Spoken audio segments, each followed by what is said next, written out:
As-Sabiqun wa rahmatullah. Allahu Akbar, Allahu Akbar. Allahu Akbar, Allahu Akbar. Ashhadu an la ilaha illallah. Ashhadu an la ilaha illallah. Ashhadu anna Muhammadan Rasulullah. Ashhadu anna Muhammadan Rasulullah.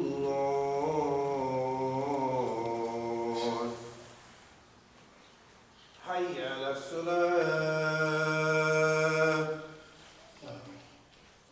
Hayya ala salah.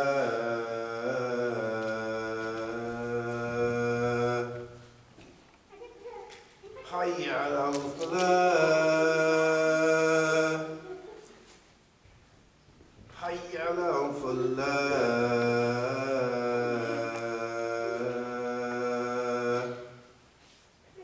Allahu Akbar, Allahu Akbar. La ilaha illallah.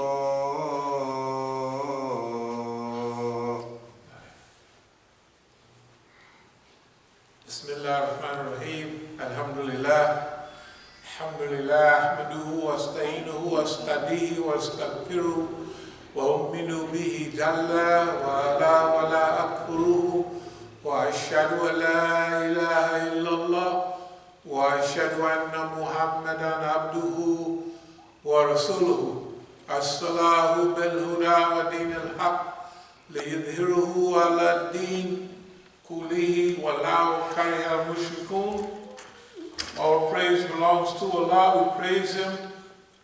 We seek His help, His assistance, and His guidance. We believe in Him and do not disbelieve in Him.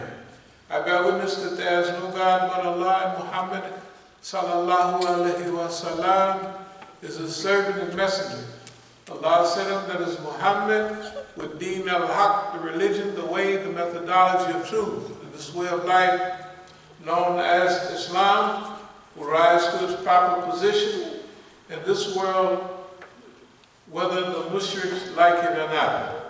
أما بعد فإن أصدق الحديث كتاب الله وأوثق الأمور كلمة التقوى وخير الملال ملة إبراهيم وخير السنن سنة محمد صلى الله عليه وسلم وأشرف الهدي ذكر الله وأحسن القصص هذا القرآن وخير الأمور أوزموها وشير الأمور محدثاتها وأحسن الهدي هدي الأنبياء وأشرف الموت قتل الشهداء وأما الأمن دلالة بعد الهدى وخير الأعمال ما نفع وخير الهادي ما اتباع وشير الأمة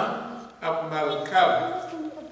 Prophet sallallahu alaihi wasallam said, the most truthful of discourses is the book of Allah. The most trustworthy word is taqwa, or fear of Allah. The best of the communities is the community of Prophet Ibrahim. The best way of life is the sunnah of Prophet Muhammad sallallahu alaihi wasallam. The remembrance of Allah is the most glorious of all things. The best of all narrations is Quran. The best acts are those requiring the highest degree of will and determination. The worst acts are those based on innovation. The best way of life is the one adopted by the prophets of Allah. The most glorious death is the death of the martyr. The most wretched blindness consists of going astray after finding the right way.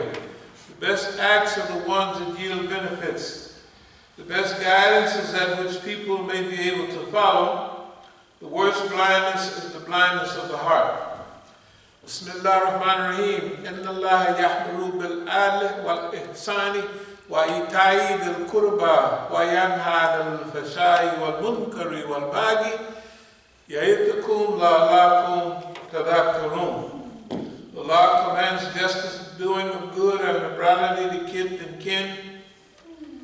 He forbids all shameful deeds and injustice and rebellion. He instructs you that you may receive admonition. فَمَنْ يُرِيدِ اللَّهُ أَنْ يَهْدِيَهُ يَشْرَحْ صَدْرَهُ لِلْإِسْلَامِ. Those whom Allah has planned willing to guide, He opens their breasts to Islam. يَا أَيُّهَا الَّذِينَ آمَنُوا اتَّقُوا اللَّهَ حَقَّ تُقَاتِهِ وَلَا تَمُوتُنَّ إِلَّا وَأَنْتُمْ مُسْلِمُونَ. O you believe, fear Allah as He should be feared, and do not die except in a state of Islam.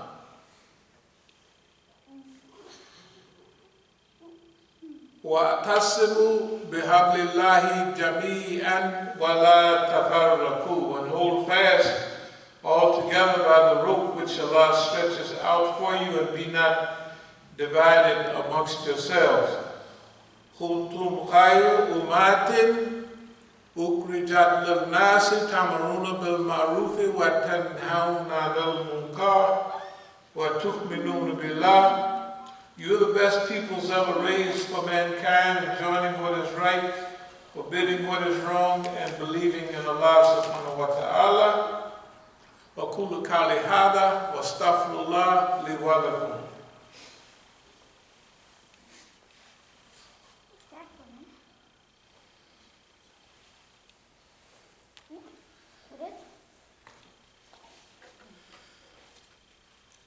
Alhamdulillah. Alhamdulillah Rabbil Alameen. Wassalatu wassalamu ala khairul mursaleen. Muhammadin al-Nabi al-Ummi wa ala alihi wa sahbihi ajma'in. Amma ba'd. يقول الله تعالى في القرآن الكريم إن الله وملائكته يصلون على النبي يا أيها الذين آمنوا صلوا عليه وسلموا تسليما. اللهم صل على سيدنا مولانا محمد صلى الله عليه وسلم. In the name of Allah, most gracious, most merciful. It is part of the mercy of Allah that thou dost deal gently with them. Wert thou severe or harsh-hearted, they would have broken away from about thee. So pass over their faults and ask for Allah's forgiveness for them, and consult them in affairs of the moment. Then when thou hast taken a decision, put thy trust in Allah subhanahu wa ta'ala, for Allah loves those who put their trust in Him. If Allah helps you, none can overcome you. If He forsakes you, who is there after that can help you? In Allah then, let the believers put their trust. This is from an article on management in Islam. And this article, this ayat, talks about the management process in Islam. How you are to conduct, well, it's one of the ayats, but it is the main ayat dealing with the relationship between the Prophet ﷺ and the Ummah. And Allah subhanahu wa ta'ala is guiding him on how he should deal with the community. It is part of the mercy of Allah that thou deal gently with them. In other words, he was instructing the Prophet ﷺ, because you remember when in his first stage of prophethood, the believers, they accept and believe, but they don't have none of the sunnah in their makeup. I mean, they still Jahil Arabs. So Allah is instructing him to be modest, to be kind, and to be gentle with the people. And it's gone on to say, if you were severe and harsh-hearted with the people, you'd run them all away. in their first stage of development, you have to teach them gently, teach them easily, and be patient with the believers, right? Because they knew it this. And it wasn't no joke for you. You got to remember when he first receiving this message about prophethood, he was ready. He'd run home and he said, wrap me up. You know, something's going on here. So he didn't have no easy time himself, right? I mean, he was one man, something is happening here. His wife cooled him down. Khadijah radiallahu anha calmed him down and said, man, you've been the best guy. You done gave to orphans, you done did this, you done did that. So there ain't no shaitan or nothing mystical joker doing this. This got to be from Allah, you know. So then he calms down. But he said, wrap me up, right? I mean, in other words, wrap me up so I can't do nothing to nobody. And everybody will see that I can't do nothing to them, so they're going to be all right with, I'm going to just straight for a second. Won't take but a minute. Years ago, you know, I was in a game that most of us have some knowledge of. So a friend of mine called me. He said, man, I got something over here that you can't take 3 hits of. And then I'd start smoking weed after a while. I got rich off selling weed before I ever smoked any, but this. I said, man, it ain't nothing I can't. So I went over to his house, and he had it there, and I lit that boy up and said, he said, man, I was crawling around on the floor. I don't know. I said, don't you worry about a thing.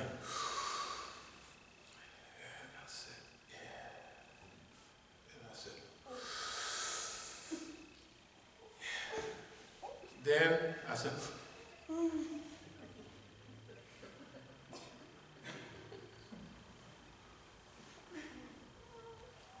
and I set that boy down, and I said, I'm talking to myself now. I said, brother, you're going somewhere where you ain't never been. So number one, I took my gun out and put it on the table and pushed it away from me. So I can't hurt nobody. This is fitra going on. This is just natural. And I took my money out, because people used to carry a lot of money then. I took my money out and I pushed it away. Because if I ain't got no money, now I'm all right. I can, whatever it is, I ain't going to shoot nobody. And can't nobody take nothing from me because I ain't got nothing. This is fitra. I mean, this actually happened. And I mean, it was just natural. I ain't had no time to think of no plan to do this or nothing. So what it was some of that, they used to call it DOA. And I hear they used to call it like butt naked and all that. You know, you get hot. Hey man, I don't know if you ever saw Jackie Wilson when he spins and turns around and pulls off his coat. Man, look at here. You ought to saw me. I don't know how I got out of it. I had a nice coat on and everything. But I got out of that boy just like that. And I didn't even realize how I did it because I took it all the way off. I think I spin around and threw that boy out. But anyway, now I'm going to get back to the discussion. That was a very serious experience.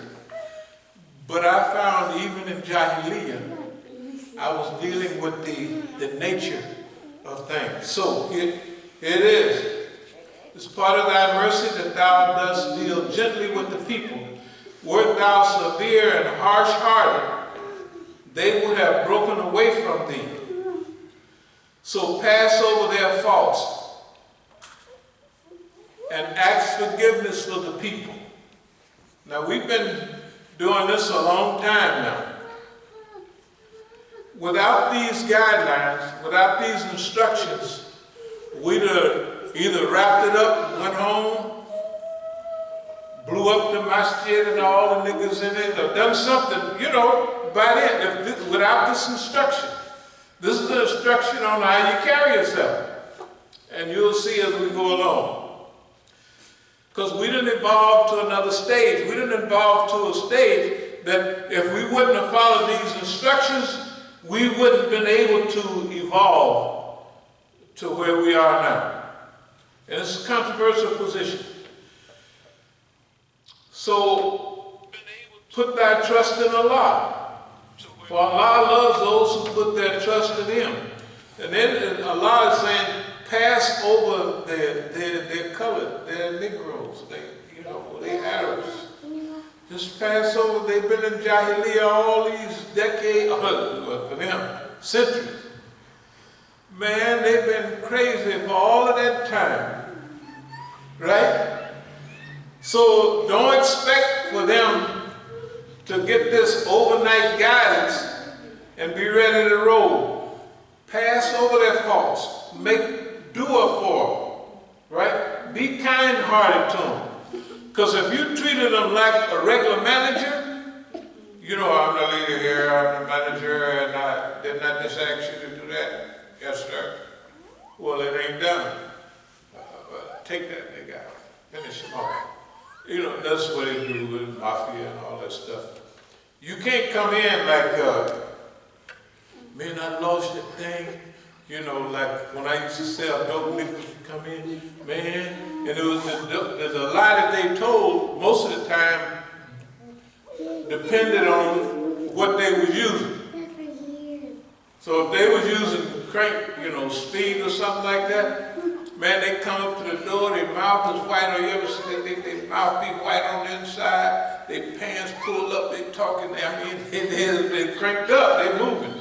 Yeah, man, that package you gave me the other day, a buzzard got it, he flew off, then the buzzard dropped it on the ground, a rat grabbed it and went down in the hole. I used to get mad at that. And so I started looking in the mirror. I said, I must look like a damn fool. The stuff they be telling me. So I changed my policy. The bigger the lie they told, because I wasn't going to give them nothing that was, that valuable because of their background and their character. So I didn't go to movies in those days, so I was using them for my movies. And when they would tell me a real way out lie, I'd go and I said, man, here you go, knock yourself out. That was my entertainment. I said, you might as well, because all my partners was killing everybody and blowing up houses, you know what I mean? And I wasn't like that, so I just changed policy. I said, the bigger the lie, the Negro tell me, the more I'm going to help him out. Or else, just kill everybody, because everybody going to come, if you're dealing with certain drugs, maybe you got marijuana, that's how I got rich off marijuana first. Everybody gonna bring you the money, and they gonna be tripping and laughing, you know what I mean? And all that type of thing. But when you get into other things, then their whole behavior changes, you know what I mean? They ain't mellow no more. They up all night, somebody come to your house, they've been up 2-3 days, eyes big, pulling up their pants, mouth white, boy, you gotta slow down a little bit. Weighing about, some of them, some of them was pretty heavy. They weighed 95, some people even weighed 150 pounds for a minute. But if you weighed 300 pounds when you started in a month, you was down to 99 and you was headed down fast. Like, 299, 199, then you ain't gonna stop till you go to jail or go crazy. Anyway, when I read it, I realized how beautiful Islam is. Because it's giving you, the reason I acted the way I was, because I was just different from most of the other brothers, and I'll talk about that later. But the thing is, this is a management principle. If you was harsh-hearted with them, if you demanded them to act according to what they promised, what they said, and all that, in the early stages, you would be mad all the time. And this is what Allah subhanahu wa ta'ala is telling the Prophet sallallahu alaihi wasallam. And we've learned some things about forecasting. Forecast is a vision of the future. Forecasting is a process of making assumptions about what will happen in the future. In other words, a forecast is like we call it a weather report. You know, have you noticed the weather reports are getting better and better? You know, the science is getting better. They even got it now at 11 o'clock it's going to rain. And you can almost sit by the window and wait. 11 o'clock, it's starting to rain, you know.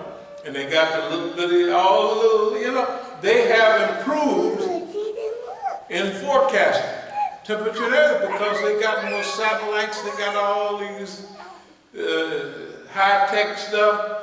So they can forecast and they can predict about the weather. Now, in forecasting, there's something different from, let's call it, the weather and the climate. The weather is something that happens every day. You know, I mean, the weather's good, the weather's bad, it's going to be windy. That happens every day. But the climate is something that happens over a long period of time. The climate is changing in California. The climate is changing in D.C. When I first got here in 1989, and on the first day of January, whatever it was, of 1990, I had a hot cup of coffee on my, you know, top of the car. I'm getting in the car, getting ready to go on a little trip. And I knocked the coffee over. When that coffee, it never hit bottom on that runner. It was so cold outside, it froze. And I was getting on, I was driving way back east and back to Kansas City and then up to Chicago.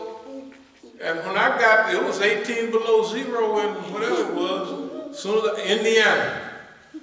And they said, if your car stops, you get out of that car and walk somewhere. Don't stay in that car, because you're going to freeze. And then the car never got warm. It just got where you could sit in there and enjoy it a little bit. The point is this, the climate has also changed. The weather is recent, it's day to day. The climate is, how is the climate right now in D.C.? Well, the climate then shifted too. Because for several years, when I was living around the corner, I couldn't go up on this little hill at all hardly. Okay, that was the climate 30 years ago. The climate has changed. You don't hardly snow anymore. You get 3 little drops of snow. For the last 15 years, 10 years, it ain't been no snow or nothing like that. That's the climate. It's not the weather. So the weather is something that happens day to day. The climate is the way things are over long periods of time. So what we're talking about now is the climate that you can make plans and you can make structures in your life, right, where you can prepare for the climatic conditions wherever you live, right? You can prepare your organization. You can have a window on the future where you want to prepare your group, your organization, or your movement. You want to prepare them for the climate that they're going to encounter. You want them to dress properly, right, for the climate that you're going to endure. So, if it's going to be a wintry climate, you make sure that they take the right clothes with them, right? If it's going to be a summery climate, You just take a little something just in case it happens to get cold, but you don't have to take as much because the climate. You can almost estimate where you're going, what month you're there, and what have you. You can kind of understand what the weather is going to be like based on the historical climate. All right.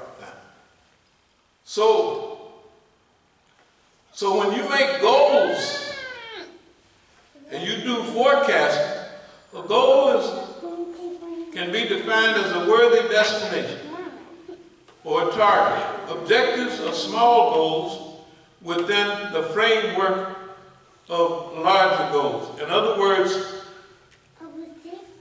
an objective is something like, for instance, on the highway, I got a goal to go to California. So, that's the goal. I might have a plan to stop one night on the way in a hotel and everything, not at a little rest stop, at least one day. So I said, I'm going to drive to Kansas City, right, or somewhere in that area, and I'm going to get a hotel and rest and shower and get all fixed up. That's an objective. California, Oakland, San Francisco is the goal. But the objective is some smaller goal within that larger goal. So when you do strategic planning, you have a vision. It's like a window. Your plan is a window, and you're looking out a window to where you want to go. I want to go here, I want to go there. And then you start hooking up your plan. But now, wherever you go, whatever you plan, if you have a serious plan, there's going to be goal difficulty.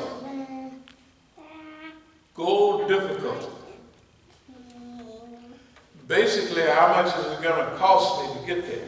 How much struggle, how much sacrifice, how much adjustment do I have to make? Goal difficulty.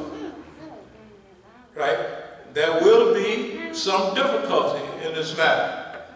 And that's going to deal with something we've always called goal commitment, okay? How committed are you to get to where you just decided to go? That's called goal commitment. There's nothing more difficult to carry out, nor more doubtful of success, nor more dangerous to handle than to initiate a new order of things. Try to start something new, something that haven't been in pocket for a long time. You want to, let's say, you want to help black people do that. By the way, they just voted in Juneteenth, so we can party all next June, you know. Yeah, Juneteenth. Y'all know, of course, everybody knows Juneteenth. The way they treated us so bad, we didn't even, you know, the Civil War was over in April. They signed the contract over there at Appomattox, probably April 9th, 10th or so. Because Lincoln got killed, assassinated on April 15th, right? And, of course, Negro didn't know nothing about it. We was way down in Texas. I guess my people was in Arkansas. That's right next to Texas. So we didn't know nothing about all of that. And the white folks didn't tell us. We were still chopping cotton, picking cotton, and carrying on. Then the news came that y'all is free. Of course, we thought they was lying. But that's where Juneteenth come from. You know, it's not that Negroes knew June 14th or the 15th. He probably didn't count too well. So, you know how we do. Well, we'll call it Juneteenth. Any number that come up under that, that's fine. That's the way, that's where Juneteenth came from. I know you think I'm lying, but that's basically semi-true. But anyway, they're going to be jumping up and down for a minute. And then the other thing as we move along, today they have an election day in Iran. And that's our home folks over there. And we've been hooked up for a long time. And America is mad again because there's millions of people going to vote, you know. And so they don't like that. Anyway, there's nothing more difficult to carry out, nor more doubtful of success, nor more dangerous to handle than to initiate a new order of things. Despite this fact, Islamic workers must dream big and see opportunities where others see failures. It seems that a person who does not daily dream a while, that star will grow dark, that star by which all of our works and everyday existence is guided. In other words, strategy or strategic thinking is linked a lot to visualization and dreaming. You gotta, you know, like people have to or should have a picture of the ideal future. The ideal, I want this, that, and another, and I want to be, you know. You can actually sit down and you can, with Allah's help, you can visualize, okay? 10 years from now, you visualize yourself at the table in your house having dinner. You not only visualize the kind of house you want to be in, right? The kind of table you want, the furnishings, you can visualize how that house is. Right? Where it's located. I want it on the side of the hill. I want a few cherry trees out there so they little blossoms, you know, during the spring and all that.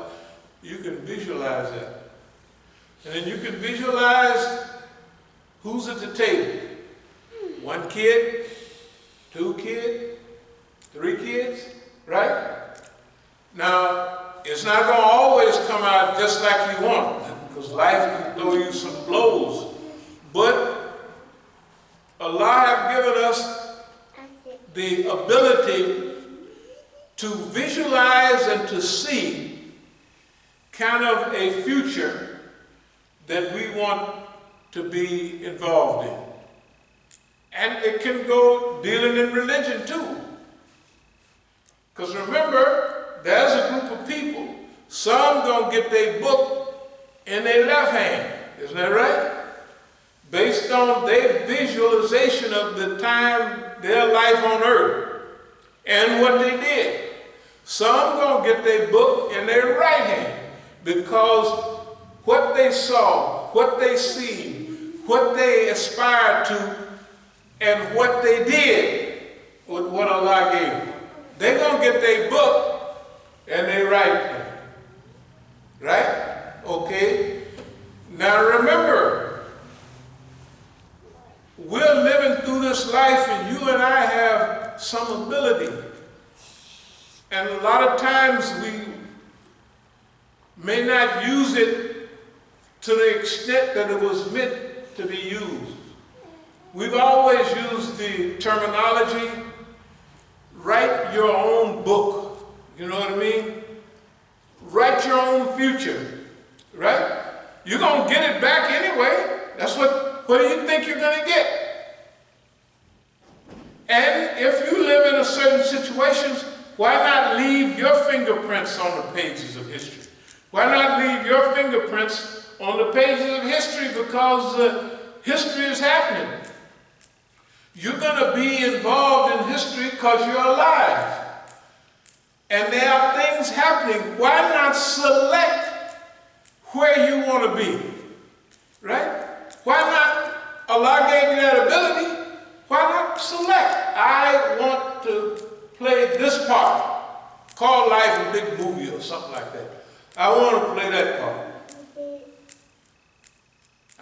to be a Tarzan movie, and then we walking across the high hills, and I fall off in the water, carrying a bundle from you know who, right? Well, thank you. You ever see the movies?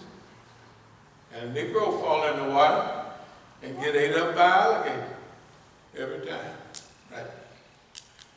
Tarzan, if Jane fall in the water, Tarzan got a knife, jump in there and whoop that alligator, snatch him out of the water, cut him all up, right? And they going about their business, because they're the star of the show, right? And you carrying the burden, you're just a cast of the thousands. You know what I mean? Don't nobody remember your name, don't nobody know nothing about you. You was just used there to fill up the space, right? Well, if you out there in the battle, you're just a face in thousands of people. In movies, they used to call it, and this is Ben-Hur, and there's a cast of thousands. You remember Ben-Hur, but you don't remember everybody else. All the others, you remember the stars, right? Just like any movie. You don't remember the guy driving the taxi cab, or the guy that driving the bus down the street, or the person walked across the street in the scene, right? You remember the stars. Okay, why would we let somebody else draw us a picture of the part we're going to play in life? Your life now. You got to slow down. Your life. It don't get no bigger than that, does it? Tell the truth. Your life. We're going to get to the point in a minute. Strategy deals with the unpredictable, yet it tries to predict the precise way in which many forces could interact with each other, be distorted by nature and human or environmental circumstances, yet remain predictable to the trained strategist. The essence of strategy is to build a posture that is so strong in selected ways that you or your organization can achieve your goals despite unforeseeable ways external forces may interact with you. In other words, strategy deals with unpredictable stuff. You got a big strategy. We're going to be a multi-billion-dollar organization. We're going to do this and we're going to do that. And that's your strategy. That's nice. But there's many things that are unpredictable. Most things are unpredictable, right? You try to have some foresight, some insight about things that are going to happen. But when you make this big strategy and this plan, you're living in a mixture of peoples and events and everything is going on. The winds of change are blowing. The waves are blowing up against you, right? With all of those forces of nature interacting with you, you got to know, or hopefully, where you want to go. How many stops? You out on the ocean? It's got winds, rains, waves, all kind of things that try to blow you off course. You have to chart your own course in life. Just like out on that ocean, you have to have a chart that will tell you this over here has got a lot of rocks. This is the time of the year it is, the hurricane season, right? So you might get really blown. You don't want to go out there then, except maybe on a big ship. But it don't make no difference. The wind, the rain, the forces of nature are going to try to push that vehicle, that ship, that transportation, wherever it wanted to go. The captain has to have a picture. He has to have his charts. He has to have everything laid out that's going to help him go where he wants to go. And you're on his ship, he wants to deliver you safely on that journey. All right. On this journey, boy, we didn't have a lot of stuff. It was fun though. It may not have been fun to you just watching it, but it's been plenty fun, I'm telling you. This is an old flyer here. Victory of Islam over the Shah and victory of Masjid al-Islam over the combined forces of American Zionism. That's about 7 years old. I won't read the ayat, but I'm going to read some of the things that what we wanted to do then and what we did. In spite of Steve Emerson, Sean Hannity, Daniel Pipes, the NSA, FBI, CIA, Homeland Security, and a host of other clowns, Masjid al-Islam in East Oakland is the only independent masjid that stands for Allah subhanahu wa ta'ala against American Zionism. So the said, come on this day, February 2nd, 2014. What we're going to deal with. Imam Musa will inshallah share case study after case study on how to practice psychological guerrilla warfare. Now there's some people, this may sound like some distant thing, but there are people sitting right in here who have watched this stuff go down. Psychological guerrilla warfare. We had certain programs. We had on 8th Street, we had all that stuff. Psychological guerrilla warfare. And what is that anyway? And then at the College of Strategic and Islamic Studies will give you hands-on experience on how to make U.S. agents and collaborators expose themselves. Y'all have seen pictures of some of the people in Oakland. They're standing there with the police. You see them standing there, you know, and I'm going to jail. At the Masjid, of course, we have the deed that has my name on it technically as the representative of Masjid on the deed. So you have to be very patient when you're dealing with a government and you're dealing with the government Negroes that collaborate with them. And as you move along, sometime you might be dealing with the government Negroes now. They don't play. Okay. Now the College of Strategic and Islamic Studies will give you hands-on experience on how to make U.S. agents and collaborators expose themselves. Well, I didn't bring the pictures and all that, but take my word for it. That has already happened. And everybody saw it, and everybody learned how Masjid al-Islam has exposed the whole Zionist American network in the public sphere. Never has so few done so much for so many without visible support. Learn how Masjid al-Islam. See, that was a time, let's say, when it was 10 centers that we had, San Diego, 2 in LA, all that. And now there's only 2 left here and in Oakland. And you might say, man, that's cold-blooded, man. But if you go back in history, how many Negroes are left for anything? Especially when you call them white folks, a bunch of sisters and all that stuff, and making fun of them. Negroes don't do that. What I'm trying to do is try to prepare the groundwork for what has already happened, what we plan to do in the future with Allah's help. Special session on design fitna.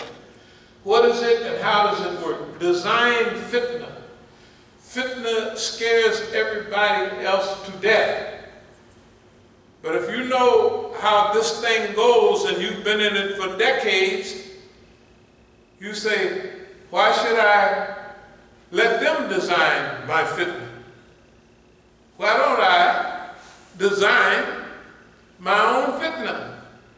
In other words, if you create your own problems, then right, you already got the solution. And if it works, that means that instead of you submitting to their fitna, where you're not in charge, or design your own fitna.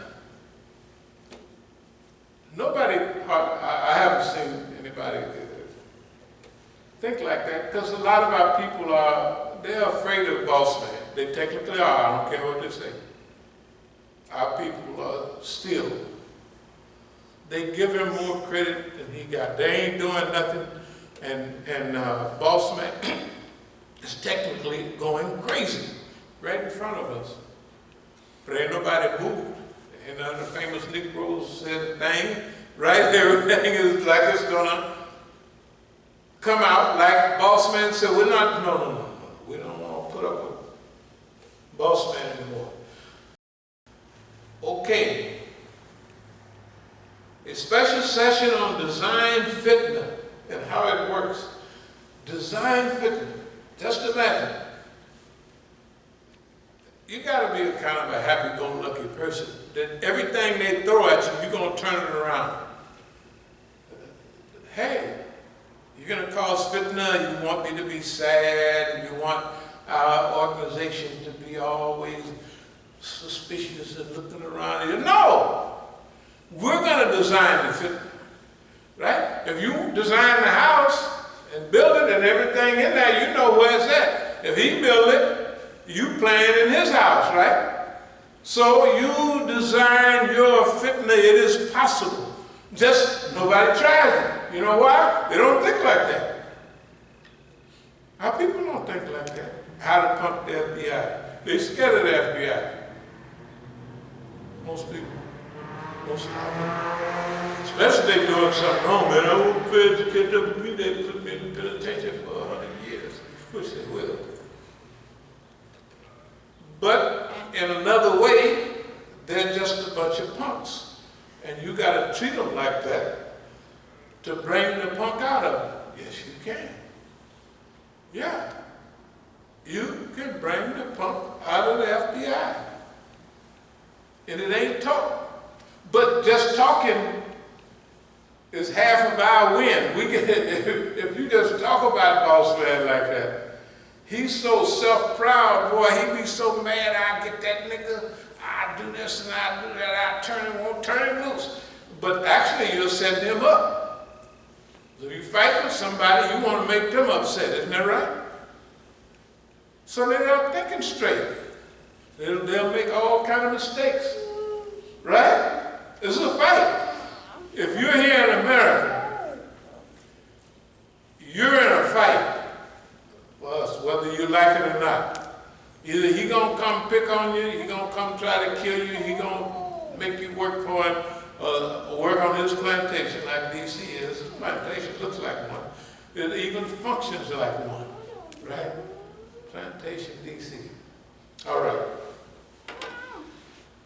The more victories Masjid al-Islam attains against American Zionist institutions, the angrier the former administrators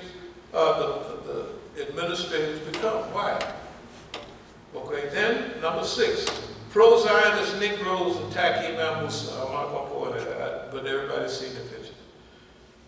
A new special motivational session. Why not be courageous and stand for Allah subhanahu wa ta'ala and His message? An investigation into the enemy's perspective. If you can't attack the truth, then attack the one bringing the truth. That's just a lot of stuff that happened with us. Now, we got here Masjid al-Islam, and we got here the Shah and the victory of the Muslims in Iran. And we've been doing it about the same amount of time, I'm telling you. And they've been trying to knock us both out of the picture. And they do a lot of things that would be classified as harmful. I'll just mention a few. Disruption and discord. Creating doubts about leadership goals. Creating doubts about Islamic credentials. That nigga, he's Arabic, he's too slow. He ain't smart like mellow yellow, been to Syria. Mellow yellow, you ought to hear his Arabic. Mellow yellow don't do nothing now. When I say nothing, that's what I mean. Nothing.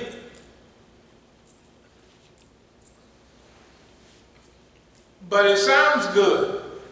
What they ought to be, all the Negroes, Imam, should just be singers and stuff. They would do better if they were singers and dancers. You know, they would get more applause.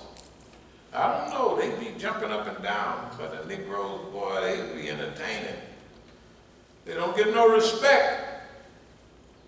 And here he comes from New York, Imam so-and-so, come on up here and raise us $500 million. They come right up.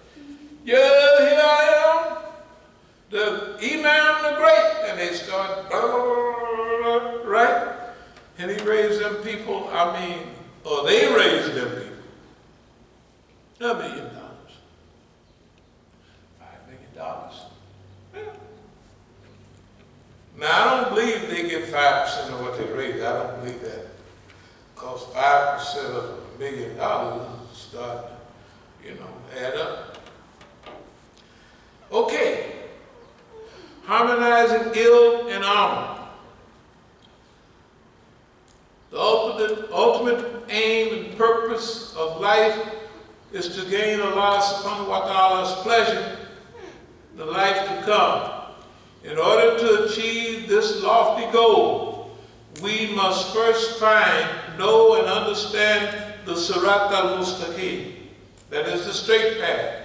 The next step is to stay on this path, no matter how difficult. This life is full of snares, traps, and distractions that entangle us in the attachments of the temporary world. The shaitan and his multitude of helpers and assistants seek to disrail the believer at every turn in life. They especially use ignorance as the device to trap those who stroll along in this life without understanding its great purpose or the means by which to fulfill it. We got a whole crew of people who have given up their future, their akhirah, for nothing, for the temporary life, for the day-to-day life. Okay. On the resurrection day, 3 will intercede: the prophets, the learned, and the martyrs. This is Ibn Majah. So it's talking about 3 people or groups of people that are bunched together. The prophets, the learned, the people who have ill, and the martyrs. Whoso meets with death while in search of knowledge to bring Islam back to life, there will be only 1 degree in paradise between him and the prophets. So if you're one of those people or personalities that want to be involved in Islamic movement, real Islamic movement, or the revivalist movement in Islam, to revive, renew, right? Rededicate, reform, re-elevate, recondition, all of that stuff, Islam, and bring it back to its pristine level. That means the way it was given to us by Prophet Muhammad sallallahu alaihi wasallam before all of these additions, subtractions, and little diversions. This group, that group, and they all think they're right. Yep, they all think they're right. Those are all additions. We don't want that. We want Islam the way it came. So we have basic principles here. First is Quran. We have the Quran. We have it in its original language. We have Arabic and English dictionaries here. We got all of that paraphernalia, and we use it. We have Hadith, the Sunnah of Prophet Muhammad sallallahu alaihi wasallam. And we have the same thing, you know, dictionaries, outline. In fact, your phone can do that now. You just push, right? Whatever it is, Salam, Muslim, and they give you the whole list of everything. It's easy now. I mean, it's really, you don't have to have all them big old books we used to have. You can do it almost on the phone. And touch it and have it printed out right over there. It's really something. The Holy Prophet ﷺ reported, I have said, there is no envy except for two. A man whom Allah subhanahu wa ta'ala has given wealth, and he spends it rightly. And the man whom Allah subhanahu wa ta'ala has given wisdom, and he acts accordingly. And he judges by that. So, we have the Quran, we have the Sunnah, and we have history. And it says, travel in the earth and see what was the end of those before you, right? That's the third. So you have history. This is what happened to those people. And you can take this America to the bank, right? America do everything that the people did in the old days, like messing up, plus, right? They do everything like that, plus. Plus, their money is going out the window, all of that stuff, right? And you don't know when you go to the bathroom now, they got a girl's bathroom, a boy's bathroom, then they got some funny stuff, you don't know what that means, but the funny people know and they go in that bathroom. But next week they're going to have a whole line of bathrooms, because every week they come out with some new peoples, right? First it was just boys, then it was girls, then it was people who were a little funny, right? But now,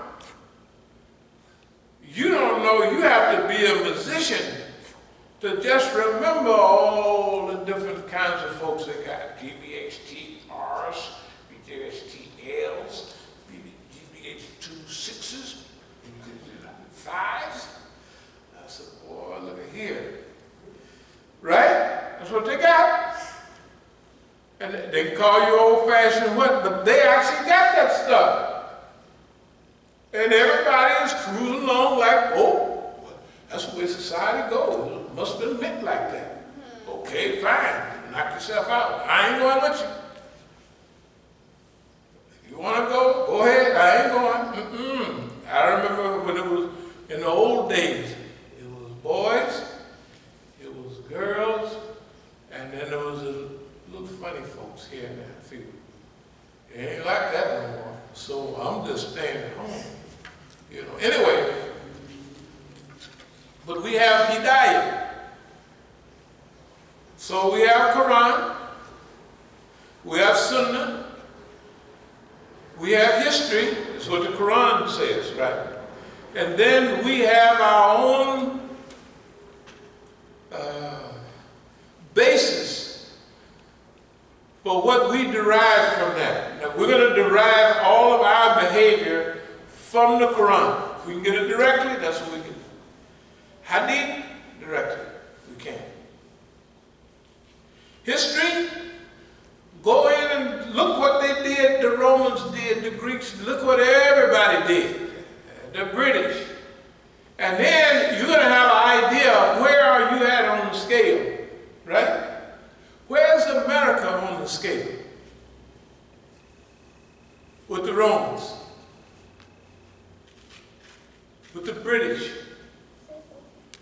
with the French, with Sodom and Gomorrah. Where are they at on the scale, right? Then you have to use your ill so that your amal is in accord with what best fits the problem or the solution according to the first three criteria. In other words, we have to make up our own mind. It means basically fiqh and all that stuff, we got to figure a lot of it out ourselves. You ain't got no sense to figure that out. Well, you ain't got no sense neither. What are you talking about? You over here in America, you ain't doing nothing. So how you gonna tell me you gotta do this and you gotta do that? I'm sorry. You're not making no sense.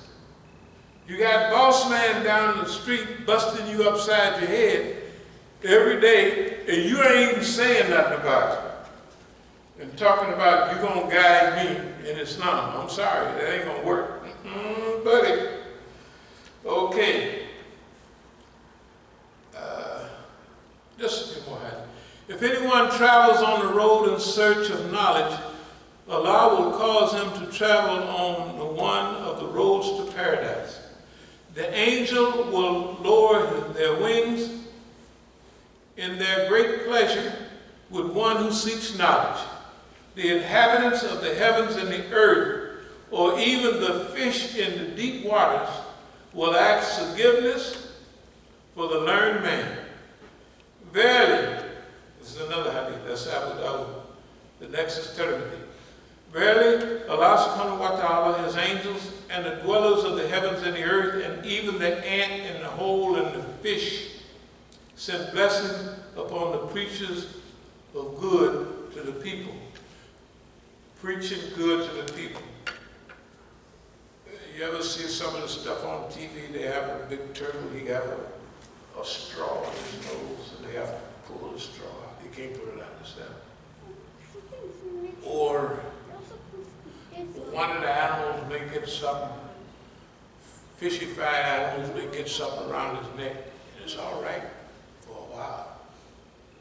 But as he grows and grows, you know them little plastic rings, this coat sits up. Pretty soon he started choking to death, right? Because they got it around, they don't get it off. I'm just trying to tell you. Those people who are trying to do right, the birds up in the air are saying, because someone told them a long time ago, this used to be nice, fresh air. They had heard about it from other birds. They ain't seen none, right? But a fish, can you imagine? It was 30, 40 years ago that the rivers in Ohio was catching on fire. Good God Almighty, water, right? Yes, sir. Just type it up and say. Didn't the old timers remember that stuff?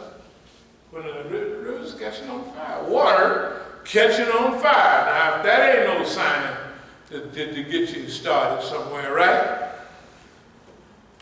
The point is this about these hadith. The birds of the air, the ants in holes, the fish of the sea, all of them will give thanks to the person of knowledge who solves these problems. Because they catch an H-E-double-L, and they don't even know where it's coming from. The Prophet ﷺ said centuries ago that the good man, the Khalifa, would be so helpful and productive that those ants in the holes will give thanks and praise to Allah. Thank you for that, boy. Look at here. Why? Because they're all dying off, and the boss man, he ain't slowed down yet, tell the truth. He said, well, we're going to stop this. We're going to fix the air. He ain't said that. He said, well, you can't prove it. So you have some liar get on there and say, this wind and fire is caused by such and such and such. And we've always had it. And he sounds like Dr. So-and-so. And people believe the dummy. But you know I use this all the time. It's getting ready to be fire season in California. It is, and it's coming early this year. Fire season was so bad last year, the governor, watch him, he was crying on TV. He said, hey man, and he's an old Euro, you know, he was just brokenhearted, man. It just, the fire is, and now, see, since y'all not from California, I'm from there, they have 700 to 800 fires already out that way. And it's hotter and hotter and hotter. And less water and less water and less water. Them great Hoover Dam projects, hey, the water used to be way over there, where they'd have all the displays and houses. They're not there anymore. The water is way down there, right? And there ain't no whole lot of water out there anymore.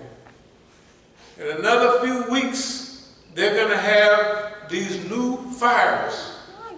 The new fires are fires within fires. You know, when you have, they call them a hurricane type fire. And hurricane, it gets to spinning, it's bringing air into, right? And to the fire. So that air, when it's spinning, it's making that fire so hot that it's melting things, right? You can't hide in no car no more. The thing will melt your car. I mean, in a hurry. The point is, there's a need for a new man, Allah's man. I'm going to speed up. And so, if you give me a chance, I say it's me and you. What? Them or that? Why not you and I? Right? Why not the Negro? Why not? What's so special about everybody else? Why can't we be the hero? Why can't we fix everything up? Yeah. Why don't we do that? That's what Islam came to do. And I'm not saying you better do it or you won't, ain't nothing gonna last much longer. I'm not gonna say that. But you gotta remember there's those passages in the Quran and the Hadith that talks about certain periods of history. And there were periods in history that after that period, whatever happened, right? Sodom and Gomorrah, right? That happened, and that region was different for a long time, right? When the Roman Empire collapsed, when the Persian Empire collapsed, when Uthmaniyya collapsed, right? When the British Empire collapsed, right? When the Greek Empire collapsed, when all of those people collapsed, that was a long period before, let's call it, recovery. So that means we're living in America now. All the signs is here. How could we escape? How could we escape that fitna when everything that's described in the Quran and Hadith is happening here triple? In the old days, they just had Sodom and Gomorrah, the people on the plain, right? Now your neighbor is Sodom and Gomorrah. They're all everywhere, right? And you got to watch out because you don't know who is who and what's what, right? So we have to fix this thing. And if some other dummy can mess something up, another good person can fix it up. All right, I'm going to just about close with 2 or 3 things. Strategic management under conditions of pressure. You're not going to get lucky and do this. But strategic management calls for 4 things. Number 1, situation analysis. Scanning your environment, recognizing and recalling history, behavior patterns of those around you, particularly your enemy, monitoring and evaluating strengths, weaknesses, opportunities, and threats. Situation analysis is like a historical scan. You're going to scan the world today. And what you're going to come up with? You're going to come up with an analysis. You're going to recognize the history, the behavior patterns, and everything that the people are doing. Then you come up with your strategy, strategic formulation. This includes 1, your mission, your reason for existence. 2, goals, steps to be accomplished in working toward the mission. 3, objectives, smaller results that must be achieved within a time limit. 4, strategies, plans, and methods to achieve the mission, goals, and objectives. 5, policies, broad guidelines for decision making. I want to mention something now. We've already been through this many times. We're getting ready to go through that again. So in our last transition through this strategic planning, okay, we were able to produce 8 Masjid, technically 10. We were able to produce, you see around here, all the stuff, it looks like, well, let's just run down. Yeah, kind of run down. That's okay, ain't nobody in a hurry to fix it up. We'll fix it up when we get ready, right? But we produced all of that at that time. And we didn't produce it, they didn't produce it happily, but we had to convince them, system, that maybe you're dumb, you're slow, and we're going to let those smart guys take over and manage, and I'm just going to be the dummy sitting there.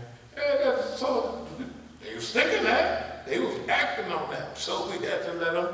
That's strategic management under condition of repression. That's smart. But you got to have backbone to do that stuff. You got to have courage to do that, to let people be picking at you and playing a little game. You have to be courageous. You have to have strong intellect. You have to have sabr, patience, right? You have to have tactical ability to sit right there and people all laughing at you like they, yeah, let them laugh. But you know what you're doing, right? And then all of a sudden they realize, this nigga know what he's doing.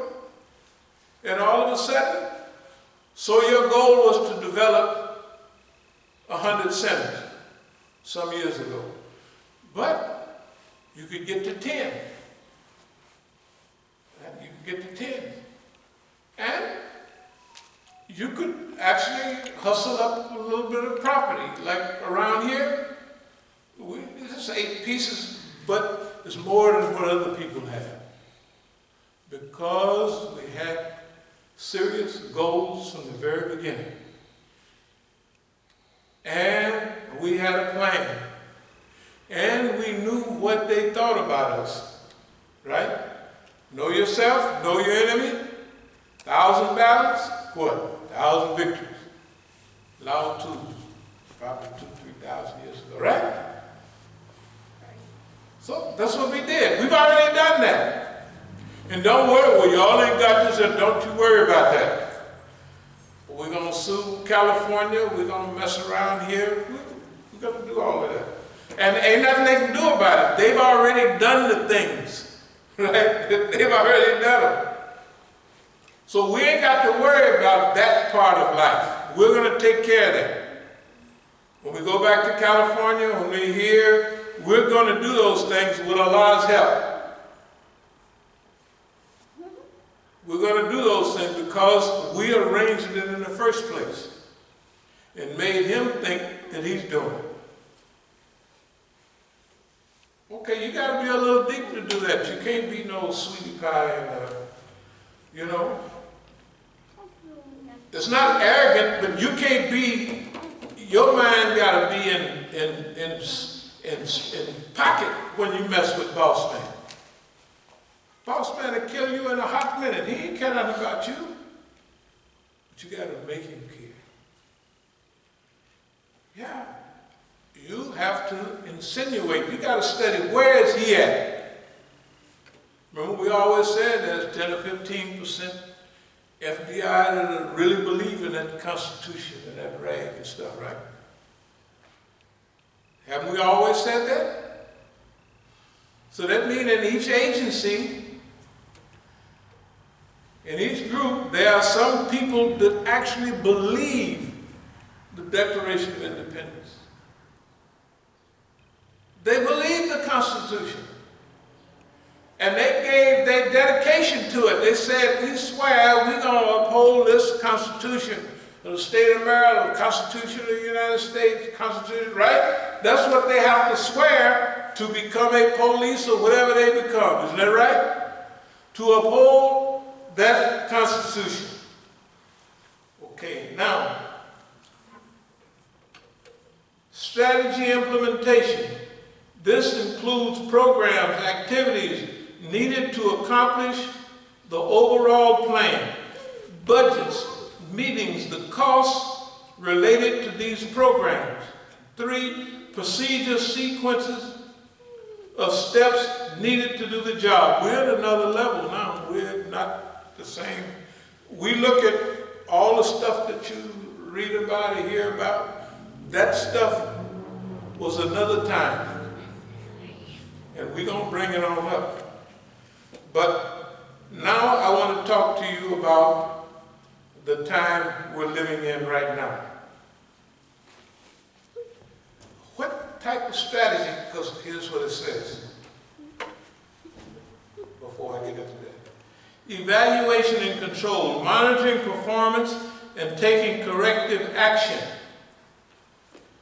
How did we do in the last go-round? Right? How close did we reach the goal? Right? How many of our tactical desires or what have you did we fulfill? That means you have to evaluate. Now, we're in another time. We're in another evaluation period.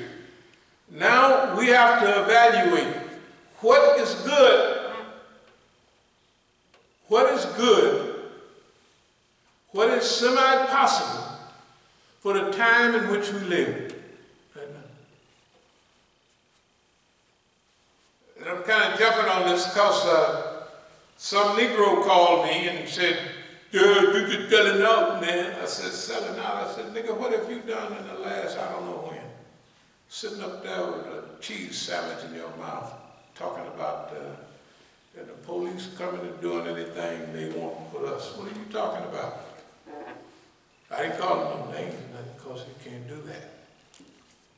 And plus, you don't even want to do it. So, when we talked about the vision for right now,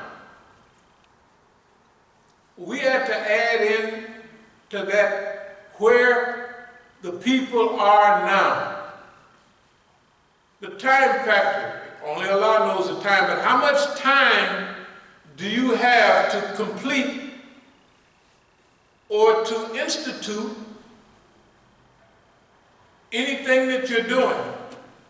So before, we didn't want to have nothing to do with the system. The system is the police and they're against us, which is basically true. But when we finish that period of time, we just take our time. We got all the time in the world. We don't have all the time in the world. You don't know how much time you got. But one thing about it, the USA is in trouble. Its money has gone bad. You just don't know it yet. the society is crumbling. Then Don came in and he helped accelerate the process.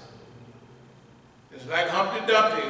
When he mess it up, you can have the Negro lady, vice president, the other coon. In fact, that Negro lady, y'all think she's a nice lady.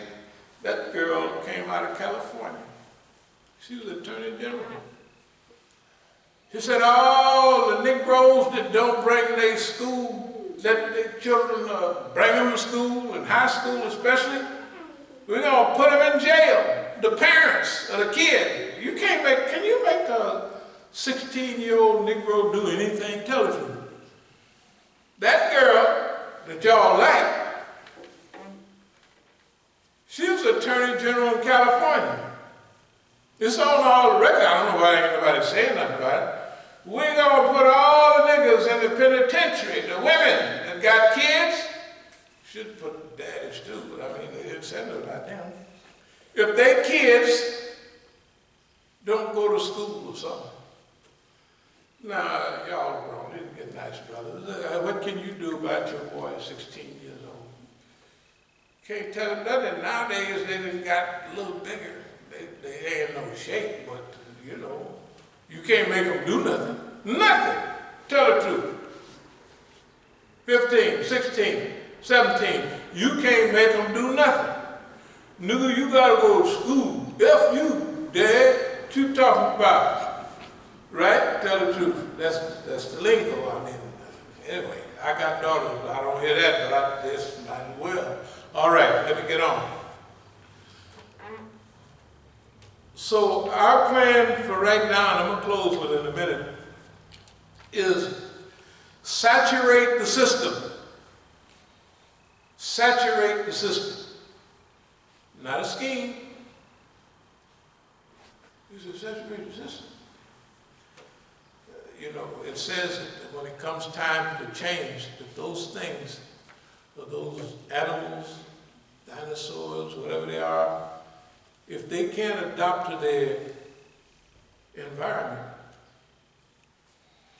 they go away. Here's what we're saying. They got systems here. All the Negroes are trained to work within the system, right? When they go to college, wherever they go, they are trained to work in the system. So we say, fine. Not only work in the system, we're going to go around the country teaching to work in the system. Get in there. And there's a thing that's called a critical mass. When we reach a certain number, first of all, they're going to do it anyway. Right? You can't, where's Negroes going to work? They work for the state. Right? They work for the federal government. They work for the county. Think I'm lying? Go right over there to Maryland, where everybody works, in the state building, right? Half of the police is Negroes, and the officers and all that, right? Get in the system. We used to say avoid the system, but now they're shooting Negroes down like dogs, and ain't nobody to stop them. So, if you get in the system in big enough numbers, within 5, 10 years, the Negroes can study hard, and they can pass all them captain's tests, lieutenant's tests, right? And you give yourself a good 10 years, you'll have a critical mass in the police departments, in the fire department, in the forest, everything, right? What we're saying is, and if we don't, why all of these people, black people are getting killed all of a sudden, just well, Louisiana and everywhere, the dumb white folks, right? They're joining the police departments en masse. That's their plan. Because then they got a right to kill niggas. Right? They got a right to. They got a badge, they got a gun, and you put one of them in jail, so what? And what about the other 500? They're doing it in mass. I'm saying outdo them. Don't let them dumb crackers outdo you. I'm saying get in everything, federal, state, and local plus. And we're saying to the white people, instead of going out trying to save the whales, join the department that watched it. So you the gatekeeper now. See what I mean? So pretty soon now you take the Negroes and they do that. Then you take the Latinos, they do it. Pretty soon you got a critical mass. What you need a critical mass for? Because something is going wrong with America. And when it go wrong, they're going to blame it on you. Isn't that right? They're going to blame it on you. Right? But if you're the one that they done hired to pull the trigger, and you done had a small education, you know the mind of black people is different than half the police is now saying, hey man, that ain't right. Right? So half of the people now in the system are already headed in that direction. Suppose in the next 5 and 10 years, everybody join up. I don't care, join everything. Join the army. They said, boy, Musa must have drank some LSD or something. That boy is stretched out from death to America to join America. Not to carry the flag, but to save your behind. Yes, I am. To save your black ASS. Oh. No, the white folks, they won't hate me because they got a contusion and they said don't shoot niggas. What?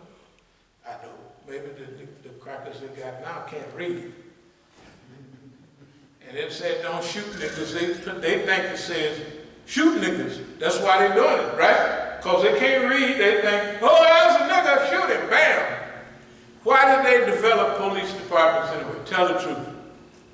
Slave catchers. You read any of the history?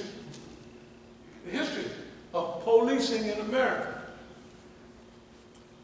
Every department. So what we're saying is do what you already trained to do anyway, because all our people, black people, don't go into business, do they? Not no more. They go get a job with the state, with the feds. The government is a thing that they will use against you. So you load them up, right? Load them up, that's all we're saying. And don't wait no whole long time. And if you've got a couple of years in college, go on in there and join up tomorrow. Because somebody told me they'll give you money if you join the police department and you want to get a bigger education. What's important about a bigger education? Nothing except you become test-wise, right? So if you take tests over and over again, sergeant's test, lieutenant's test, captain's test, chief of police test, all of that, right? Fire marshal, this test, that test. You become test-wise, right? Everybody know that. So you got a feeling of taking tests. Pretty soon, you'll be the one over them dumb white folks. And you'll have enough mass to protect yourself. I'm saying this now because, look, I'm 76 years old. I may live a few more years. That's fine. So technically, I'm not worried about it. But you got children and wives. You got families. Y'all is younger. I don't care what they do. Because I'll be gone fixing the earth. Shoot. If I live 25 years, be 100 with people living. It'll still maybe be a little air left. I just have to wear a big oxygen tank on the back or something, right? What I'm saying is, as It's not for me, it's for you. So all those Negroes talking about, man, you talking about getting in the South, so nigga, what you talking about then? What's your plan? What plan you got? Right? When they roll in your house, blazing, and you don't have no gun, or you have a gun, you know, like the niggas in the movies, they hold their gun sideways. You ever see that? You ever see police hold their gun sideways? Let me shoot that nigga. No, that boy is straight up and down, and he hits every time. Isn't that right? And the Negroes on the gang movies, he holds his gun sideways. I guess it's some hidden marksmanship that special stuff that he learned somewhere. A ninja, that's a ninja nigga. Yeah, ninja nigga pistol. You hold it sideways, it'll work better. Right? Yeah, that's what it is. That's what it is. It's a ninja nigga pistol. Yes, it is. Okay, so let me speed up. Vision, planning, strategy, and focus. During this time, the old plan is old. It won't work right now. Looking in the future, we have to look out. It's not us. You got to look out for your family, your wives, your children, because they ain't thinking about none of this. They're just riding around, going to the store, buying stuff. Right? You the brother, you got to think about them. You got to protect them. You have to look out for them. You think boss man care anything about them? Boss man done got so funny, he don't even care nothing about his own kids hardly no more. Right? Look at him. Boss man done lost it. Boss man done lost it. So we're saying to ourselves, that's the first stage to making a better world, is you have to live in it to make it better, is that right? And I'll close with this. I don't want y'all to forget the nice American Indians that was here, right? Where are they at now? They're on a reservation, in concentration camps. They're out in the desert. If they find something out there, they're going to move them to another desert. Right? In Oklahoma, they found oil down there 100 years ago. You got to go. It's in Arkansas, Mississippi, but you got to get out of here. Except a few, right? So I'm saying we have to look out for ourselves. And that's what Islam is saying. The Quran, the Sunnah, history, right? What's the boy's history? Oh, he's been nice. He's a loving, kind master. He's helped everybody in the world, haven't he? He helped look how he helped the people of India, right? He helped them. Sure he did.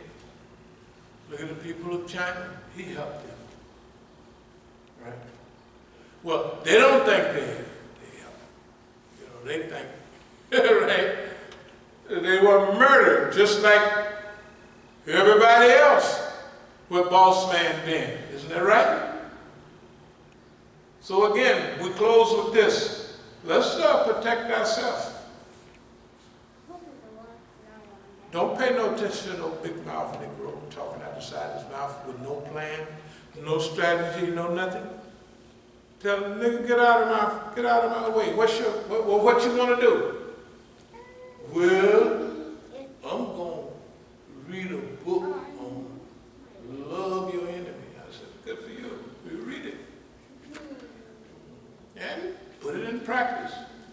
Go give boss man a big hug. Say, boss man, I just love you. Give him a big smack on the cheek.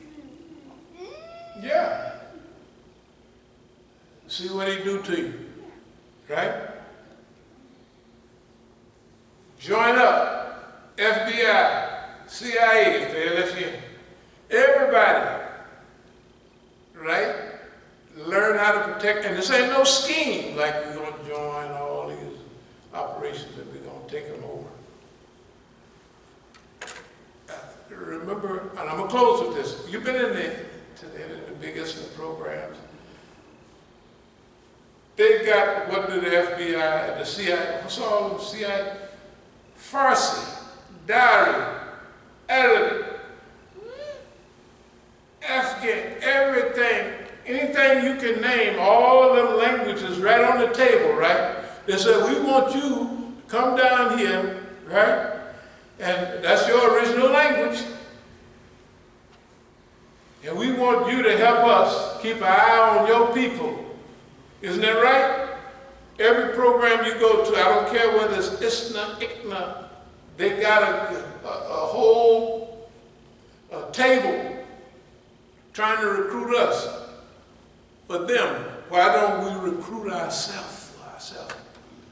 Huh? Beat them to the point. Yeah.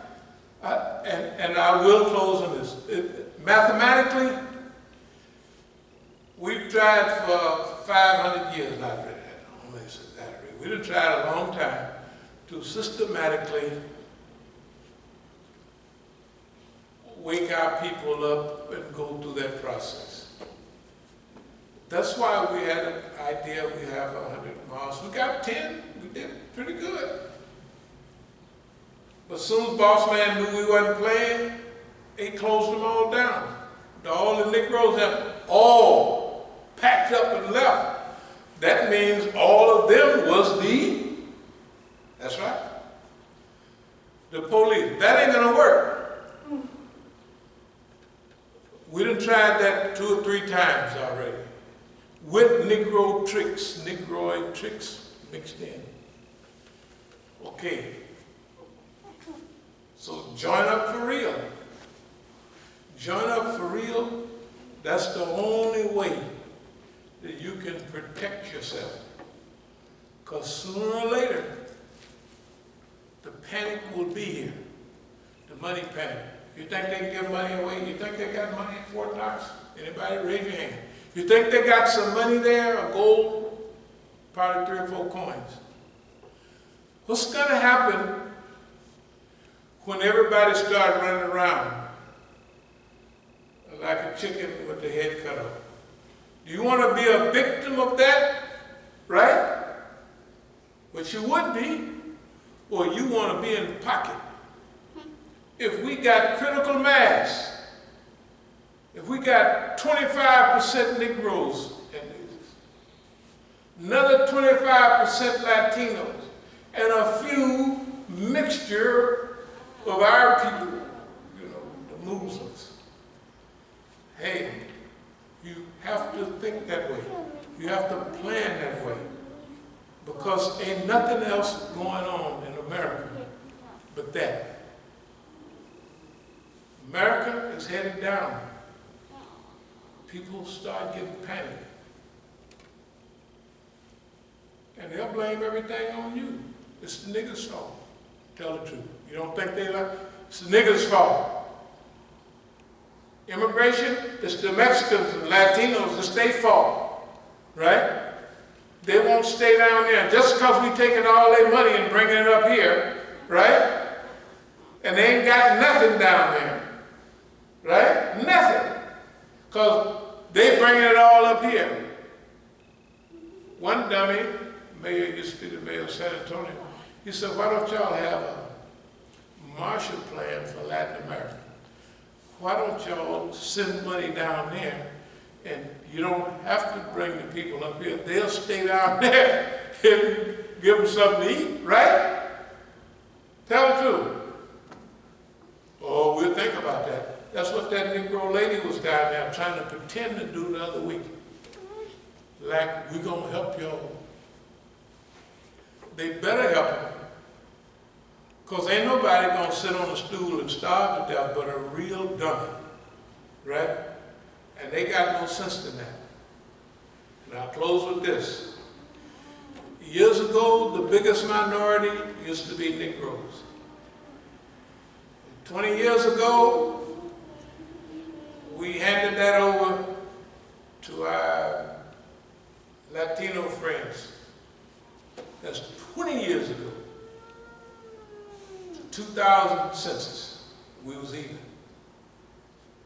Since then, and I just say this, remember when teen pregnancy 30 years ago was big here in D.C.?